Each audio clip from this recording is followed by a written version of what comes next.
टी20 रे आगो को किए धरिबो टीम इंडिया मंग सूर्य कुमार यादव का हाथ में कमान रहिबो ना फटाफट क्रिकेट रे भारत को मिलिबो नुआ कैप्टेन जदि कप्तान बदलती कहा मिलिबो नेतृत्व नेबार दायित्व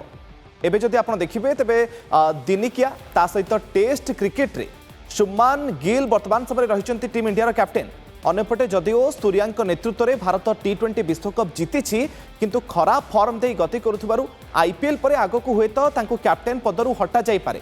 आउ एपरि स्थिति में श्रेयस आयर को ना को नहीं वर्तमान समय सबुठी चर्चा चलित आईपीएल रे सरपंच साहब का प्रदर्शन समस्त को बेस प्रभावित भी करिछि जबरदस्त फॉर्म दमदार कैप्टेंसी आईपीएल रे आयर को अंदाज को नहीं चर्चा चेन्नई मुंबई कोलकाता भली सफल टीम जोठी संघर्ष करुछंती सेठारे एपर्यंत गोटे भी मैच हारिनी पंजाब गड़ी चली पंजाब किंग्स विजय रथ आउ विजयर बड़ श्रेय निश्चित भाव श्रेयस्कर एपरिक सफलतार अन्य ना श्रेयस बोली भी तो कहगला जो